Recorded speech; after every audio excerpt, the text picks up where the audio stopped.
It was supposed to be a peaceful afternoon. The sun was setting over the city and people had gathered in the park holding handmade signs and chanting for justice. Among them stood Danielle Brooks, a 32-year-old woman known in her neighborhood for her calm voice and strong will. She wasn't a troublemaker. She wasn't shouting or causing chaos. She was simply there, standing up for what she believed was right. Fairness and equality. Danielle had joined dozens of others to protest against an unfair policy that had recently affected her community. Families, students, and elders stood side by side, hoping that their voices would be heard. The air was filled with the sound of chants and car horns from passing drivers who supported them. For a moment, everything felt hopeful. But peace doesn't always last long when fear and authority clash. As the crowd grew larger, police officers began to move in. A line of officers formed at the edge of the park, their faces expressionless behind dark sunglasses. They watched the protesters closely, waiting for any small reason to step in. Danielle noticed them but tried to stay calm. She had always believed that peaceful protest was a powerful way to bring change. Then something small, something almost meaningless, changed everything. A man nearby accidentally bumped into one of the metal barricades and the loud sound made a few officers tense up. One officer shouted at him, and the crowd started to murmur nervously. Danielle stepped forward, trying to calm people down. She spoke gently, saying, "Why, please everyone, stay peaceful. That's not what we're here for." But before she could say more, an officer pointed at her and barked an order. "You, step over here," he said. Danielle froze. "Me?" she asked, confused. "Yes, you. Hands where I can see them." The crowd gasped as two officers pushed through the line toward her. Danielle didn't resist. She kept her hands visible, her heart pounding in her chest. "I haven't done anything wrong," she said quietly. But the officers didn't care. One of them grabbed her arm roughly, twisting it behind her back. She winced in pain as the cold metal handcuffs clicked shut around her wrists. The crowd began shouting in protest. "She didn't do anything," someone yelled. "Let her go." Others started filming with their phones. Danielle's eyes darted from one face to another. Fear, anger, disbelief. Everything was happening too fast. An older woman nearby tried to step forward, but an officer blocked her path. "Back up," he shouted. The tension grew heavier by the second. Danielle could hear the sound of her own heartbeat in her ears.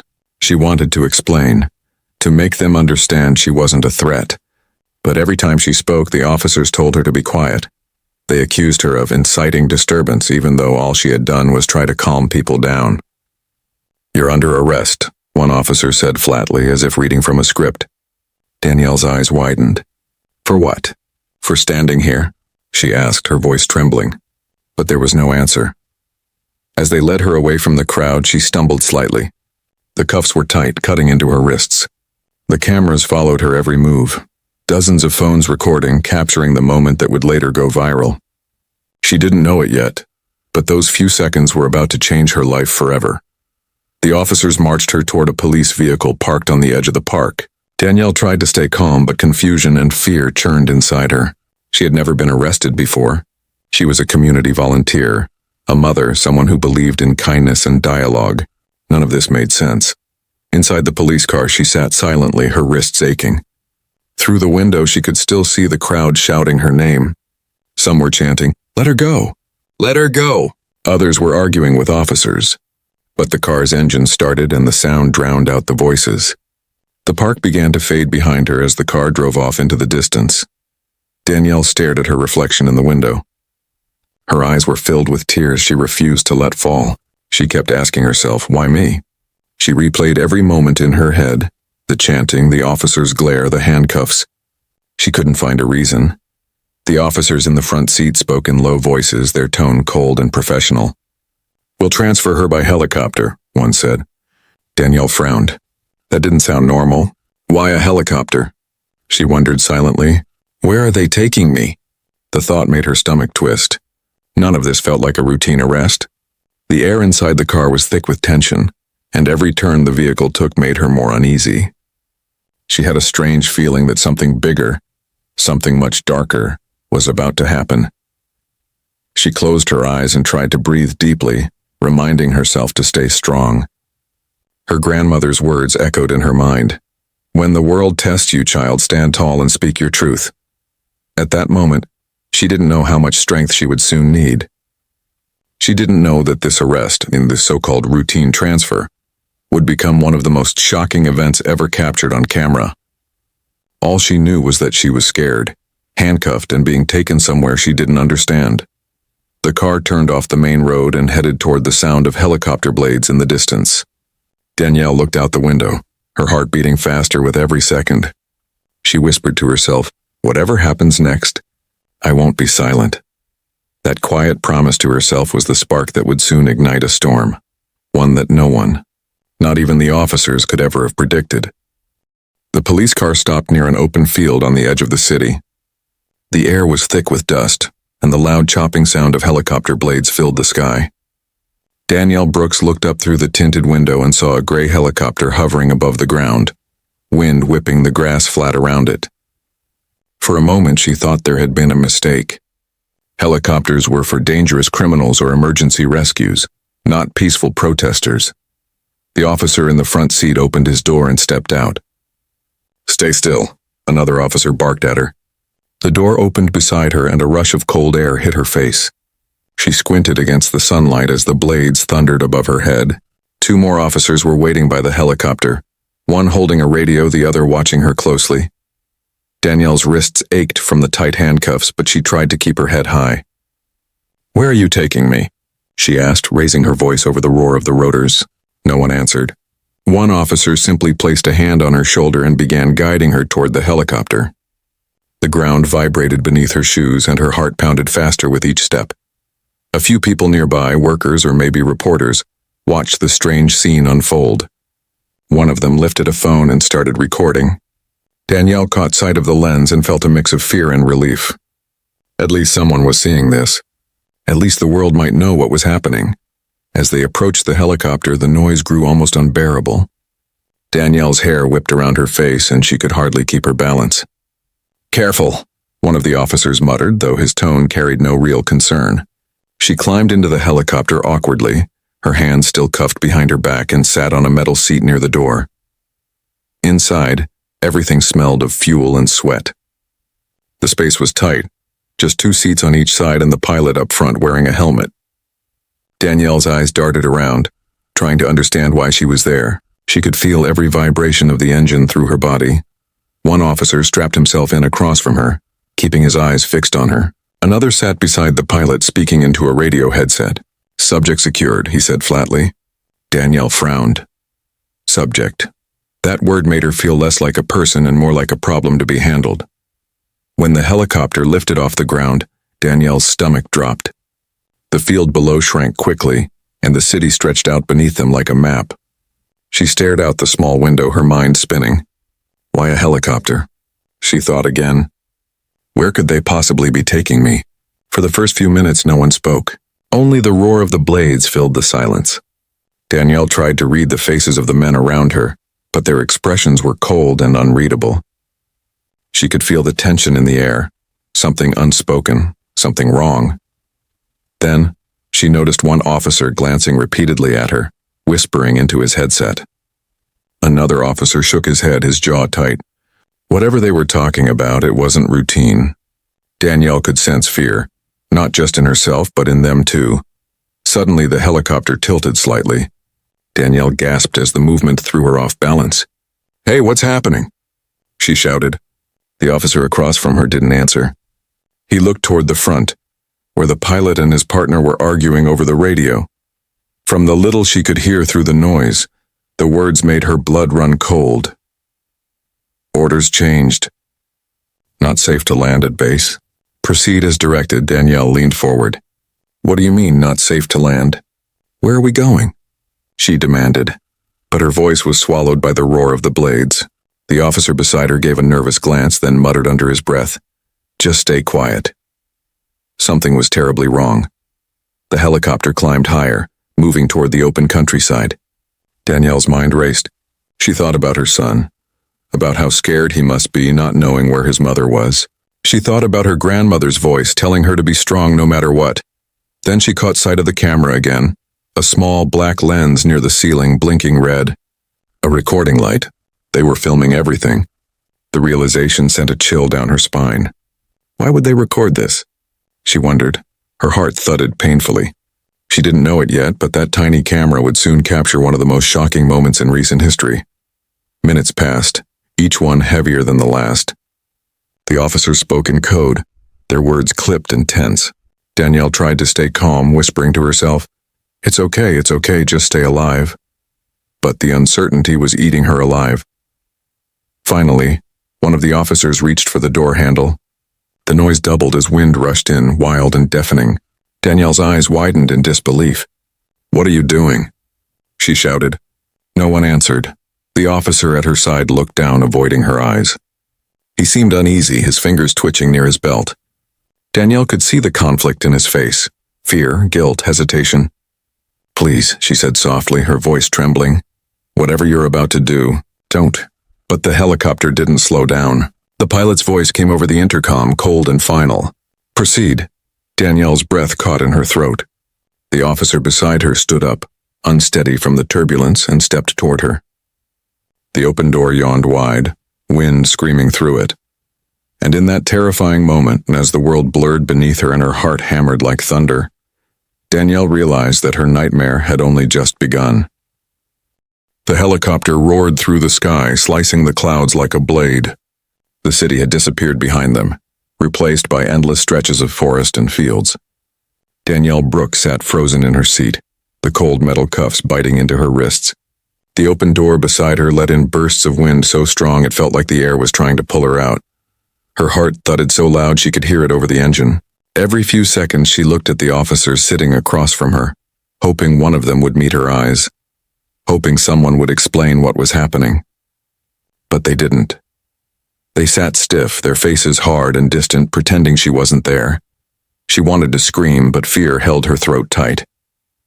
The pilot's voice came through the headset again, sharp and commanding.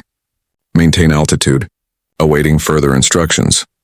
His tone was clipped, like he was following an order he didn't agree with but had no choice to obey. Danielle turned her head slightly, staring at the officer closest to the door. He looked tense, his jaw clenched, his hands trembling just a little. He kept glancing at her, then back at the pilot like he was stuck in the middle of something he didn't want to do. The helicopter hit a pocket of turbulence, shaking violently. Danielle gasped as her shoulder slammed against the side panel. "Please," she cried. "Tell me where you're taking me." The officer said nothing. He looked away, his eyes darting to the camera above them. That same little red light blinked steadily in the corner, recording everything. The air felt heavy with secrets, the kind that could destroy lives if they ever got out. Danielle's mind spun with questions. Was this even legal? Was she being transported to another city? Or were they trying to make her disappear? The thought made her stomach twist. She took a deep breath, trying to calm herself. Her grandmother's voice came back to her again. "Don't let fear decide who you are." She repeated those words silently, like a prayer. Outside, the clouds thickened, dark and gray. A storm was brewing.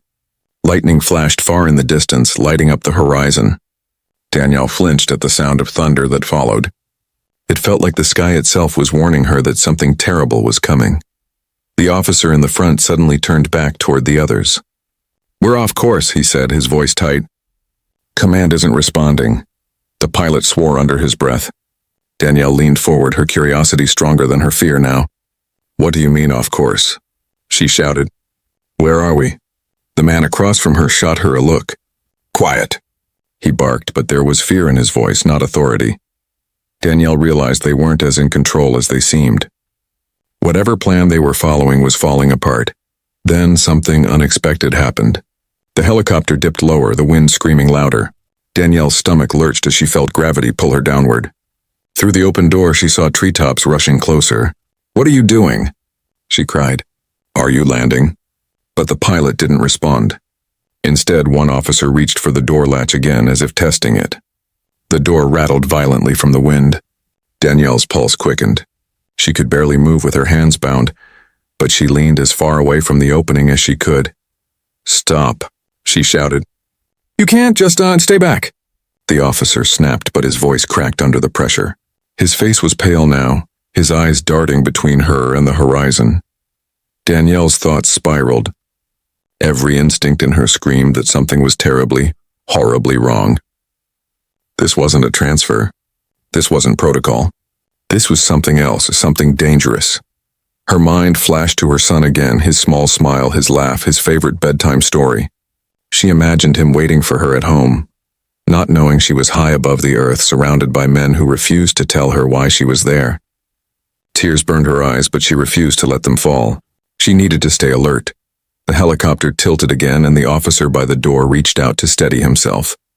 The wind whipped his jacket, nearly pulling him off balance. Danielle saw his fear, and for the first time she realized he wasn't the one in charge. None of them were.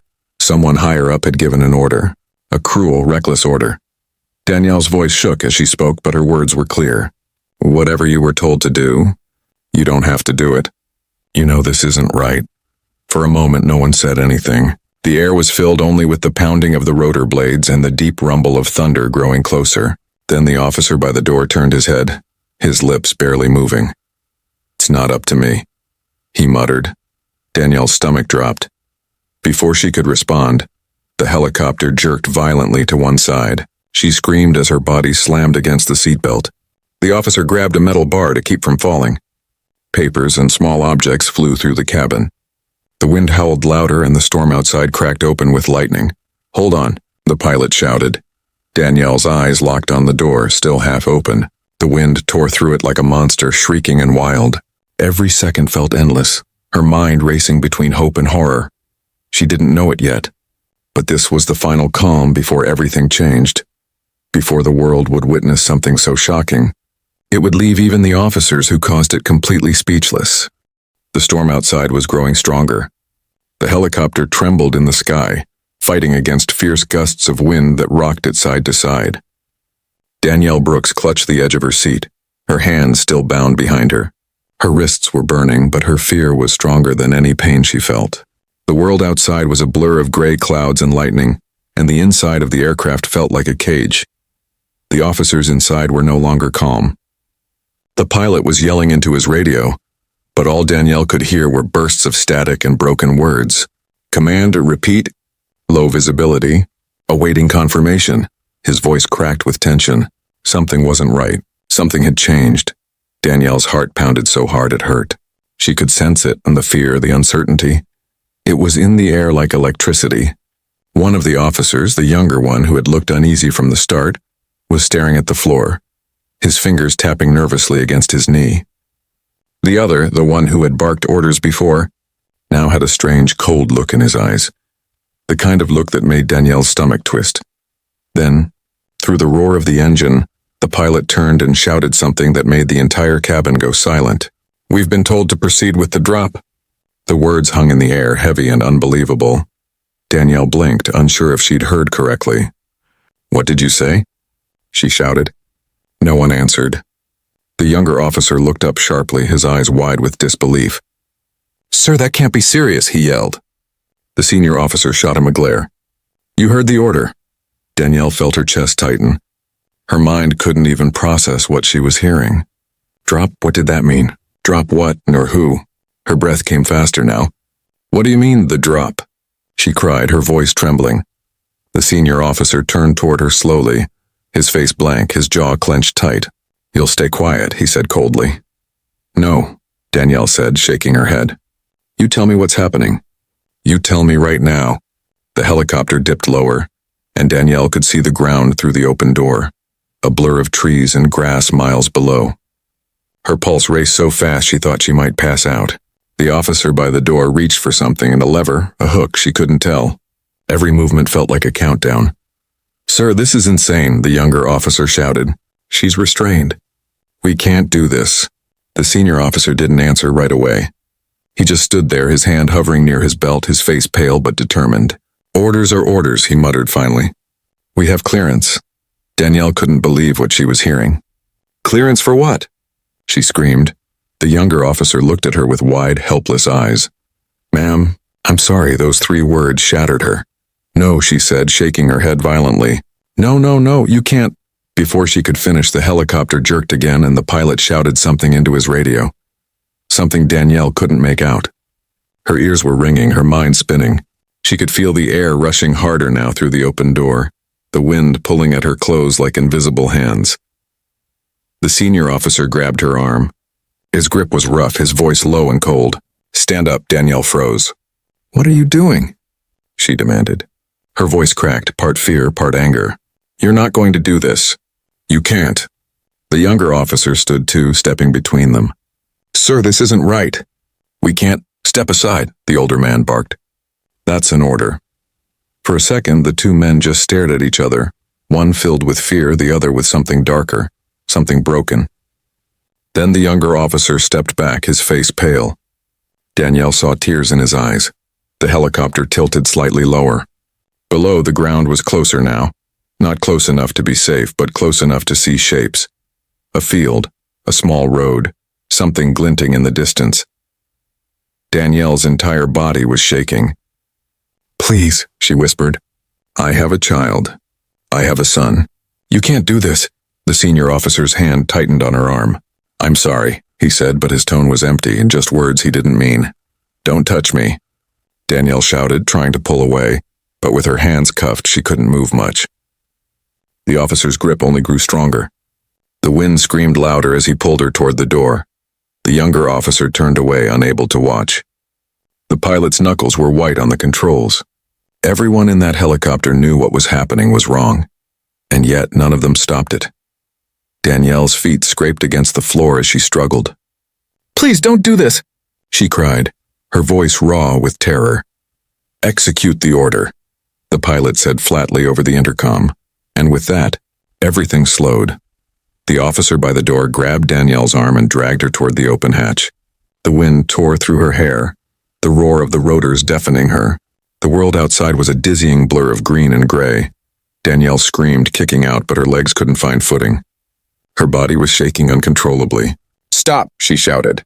"Stop!" For a moment, time froze. The younger officer's hands were trembling so badly he dropped his headset. The senior officer hesitated, just a second. But then, with a sudden movement, he shoved her forward. Danielle's scream echoed through the sky as her body was pulled out by the force of the wind. The helicopter door slammed back against its hinges. Inside, silence. The younger officer gasped. The pilot turned his head, his face ghost white. No one spoke. The only sound left was the whir of the blades and the echo of the impossible thing they had just done. They had pushed a handcuffed woman out of a moving helicopter, but what none of them expected, what none of them could have imagined, was what Danielle Brooks would do next. The moment Danielle Brooks fell from the helicopter, the world seemed to stop. For one endless second, there was no sound, no air, no thought, only the feeling of falling. The wind roared in her ears, tearing at her clothes, spinning her helplessly through the gray sky. The ground rushed toward her like a dark wave. Her heart pounded so violently it felt like it would burst. She couldn't move her arms. Her wrists were still locked tightly behind her. But her mind was racing, fighting to survive. "No," she thought fiercely. "Not like this. I'm not dying like this." The helicopter above her became smaller and smaller, its blades a blur in the distance. The storm clouds swallowed it as if trying to erase what had just happened. Danielle's body tumbled through the air, spinning wildly. She tried to twist herself upright, desperate to control her fall, but gravity didn't care. Then, through the chaos, she caught sight of something below, a stretch of tall trees at the edge of a clearing. Her instinct screamed one thing: aim for the trees. If she hit the ground flat, she wouldn't survive. But if the trees could slow her down, maybe, just maybe, she'd have a chance. With her hands bound, she couldn't steer perfectly, but she tucked her chin to her chest and angled her body sideways, praying she'd hit something softer than dirt. The wind tore the breath from her lungs. She whispered through clenched teeth, "Please, God, please." And then, impact. Branches exploded around her as she crashed through the trees. Each one slowed her fall, snapping under her weight but stealing away a bit of her deadly speed. Sharp twigs slashed her face and arms.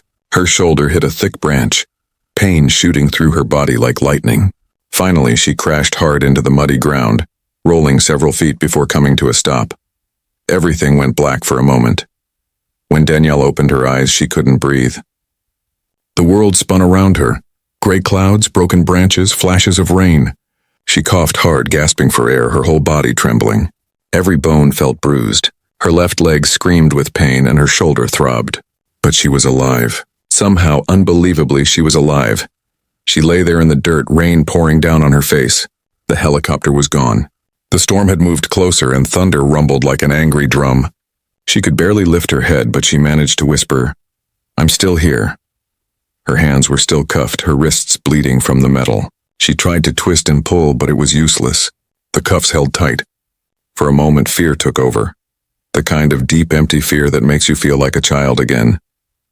But then she remembered her son's face, his smile, the way he called her mama. That memory sparked something inside her.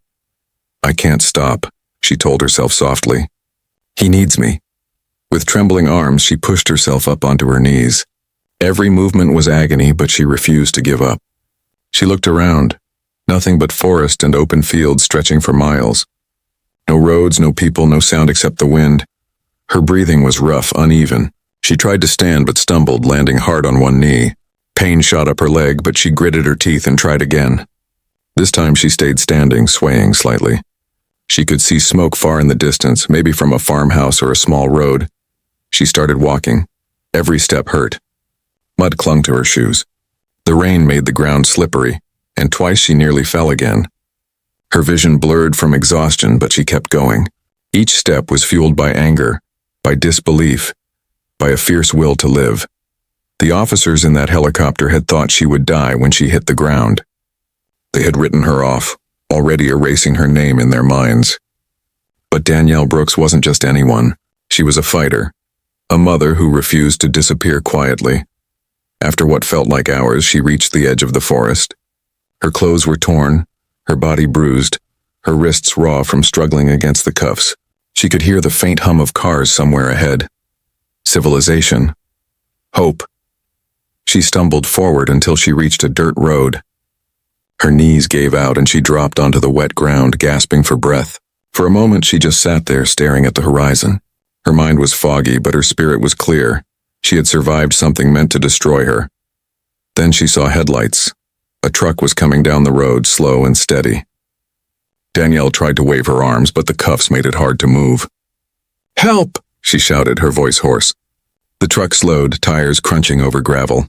The driver, a middle-aged farmer, had jumped out and ran toward her. "Oh my God," he said, his eyes wide with shock. "What happened to you?" Danielle could barely speak. They threw me out," she whispered. "Threw you out? From where?" he asked. She looked up at the dark sky, the storm clouds still swirling above. "A helicopter," she said faintly. The man's mouth fell open. He didn't know whether to believe her, but the bruises, the cuffs, and the terror in her eyes told the truth. He helped her into the truck and grabbed his phone. "We're getting you help," he said firmly. "Just hang on." As the truck drove off into the rain, Danielle leaned back in the seat, her body shaking uncontrollably. But inside her heart, something powerful was burning. Not just relief, but determination. They had tried to silence her. They had tried to erase her, but she had survived, and soon the world would hear exactly what they did. By morning, the storm had passed, but something far more powerful was beginning to rise. Across the country, people were waking up to the same shocking video. It was grainy, shaky, and barely 2 minutes long, but it showed something no one could ever forget. A helicopter, officers inside, a woman in handcuffs, and then a fall. The clip started spreading online around dawn, first shared by an anonymous user who claimed to have found government footage from a leaked source. Within hours, it exploded. Hashtags filled every corner of social media. Helicopter drop. Justice for Danielle. She survived. Millions of people watched in disbelief as the impossible played out on their screens. In homes, cafes, classrooms, and offices, people replayed the video over and over, trying to understand how such a thing could happen. News anchors spoke in stunned voices. Comment sections filled with outrage. Some refused to believe it was real. Others demanded answers. "She was handcuffed," one woman shouted during a live interview on the street. "Who does that to a human being?" "Where is she now?" a reporter asked on television. "Has she survived?" No one knew, not yet. But Danielle Brooks was alive. She sat in a small hospital room miles from the city, wrapped in a blanket, her wrists still raw from the cuffs. The farmer who had rescued her stayed by her side, making sure she was safe. Police officers from the local department had come to take her statement, and their faces showed the same disbelief everyone else was feeling. "You're telling us they pushed you?" one officer asked quietly, his voice unsure, almost trembling. Danielle nodded, her eyes fixed on the window. "They didn't just push me," she said softly. "They followed orders." Her words hit like a thunderclap. By noon, reporters were outside the hospital. Helicopters, news ones this time, circled overhead, and cameras flashed as soon as her name was confirmed. Danielle's story had gone from rumor to revelation. The footage that leaked online matched her description exactly. The world now knew. The woman who fell from the helicopter was alive, and she was ready to speak. In the next 24 hours, the video broke every record. It trended on every platform. Celebrities tweeted about it. Activists demanded justice. Politicians scrambled to respond. The footage wasn't just a story. It had become a movement. People compared it to moments in history when one act of cruelty had sparked massive change. Protesters flooded streets in several cities carrying signs with Danielle's name. "We see you, Danielle." One banner read, "No more silence." Meanwhile, behind closed doors, the agency responsible for the officers tried to control the damage. Press releases were written, statements were rehearsed, but nothing could stop the truth now, because millions of people had seen it with their own eyes. In her hospital bed, Danielle scrolled through the messages on her phone. Thousands of strangers were writing to her, some angry, some crying, most just saying they believed her. For the first time since that terrifying night, she felt something stronger than fear. Purpose. She turned to the nurse beside her and said quietly, "If the world is watching, then I need to speak." That same evening, she agreed to her first interview. Cameras filled the small hospital room, lights bright against her tired face. She spoke slowly, carefully, her voice steady but full of pain. "They thought they could throw me away," she said, "but I survived. And I will tell everyone exactly what happened. Every detail, every voice, every order." The video of that interview went viral too. The moment she said those words, millions of people felt her strength. It wasn't just about one woman anymore. It was about everyone who had ever been silenced, ignored, or mistreated. News channels replayed her fall in slow motion, highlighting the courage it took just to survive. Commentators called her a miracle, a fighter, the woman who lived to tell the truth. And as the sun set that night, people around the world lit candles, held vigils, and whispered her name like a promise, Danielle Brooks. She didn't know how long the road ahead would be or what kind of danger still waited. But as she lay back on her pillow, exhausted yet unbroken, one thought kept echoing in her mind. They tried to bury me in silence, but now the whole world can hear me. The world had seen the video. The world had heard her voice. And now, the world wanted answers. Within 48 hours, the government announced a full investigation. News anchors repeated those words again and again, but for most people they sounded hollow. This wasn't just an investigation. It was a storm. Danielle Brooks had become a name everyone knew. Her fall had turned into a symbol of something much bigger, courage in the face of cruelty, truth against power. The hospital where she was staying had to increase security. Reporters camped outside. Strangers left flowers and notes by the gate. "We believe you. Stay strong. Justice for Danielle." Inside, Danielle sat quietly in a wheelchair by the window, her arm in a sling, her leg still wrapped in bandages. The bruises on her face were fading, but the weight of what had happened hadn't left her eyes. Every time she closed them, she could still feel the wind tearing past her as she fell. The local police chief, a tall, soft-spoken man named Captain Miller, visited her one morning. He carried a thick folder filled with reports, photographs, and statements. His expression was grim. "We've confirmed it," he said, placing the folder on her bedside table.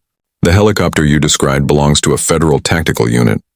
3 officers have been identified so far." Danielle's heart pounded. "And the one who pushed me?" she asked quietly. Captain Miller hesitated. "He's on leave. All of them are, but they've lawyered up." Danielle looked out the window. Rain was falling again, soft and steady. "They should be in jail," she said softly. The captain nodded. "They will be. But it takes time. Time, she repeated bitterly. They had seconds to try to kill me. Now I'm supposed to wait? He didn't answer. He didn't have to. Outside that hospital, people were no longer waiting. The protests had grown bigger. Crowds filled city squares holding candles, chanting her name. "Justice for Danielle," they shouted. "End the silence." On the internet, investigators and journalists worked nonstop, digging into the officers' backgrounds.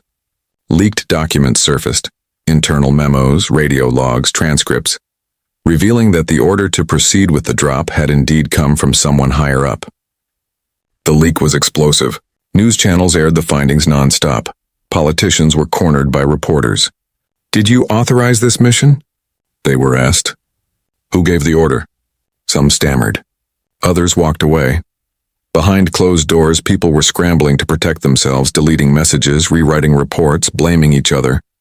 But the truth had already escaped, and Danielle's face was everywhere. Late one night, Danielle received a call from a journalist she trusted, a woman named Maya Lewis, who had been covering her case since day one. "You need to know this," Maya said. "The investigation isn't just about the officers anymore. They're uncovering a chain of command. People who wanted you silenced because of your work in the community." Danielle's throat tightened. Silenced for what? Speaking about fairness? For standing up? "Yes," Maya replied. "Your name was flagged. They saw you as a potential disruptor. That's why they arrested you that day." The phone went quiet for a long time. Danielle couldn't find the words.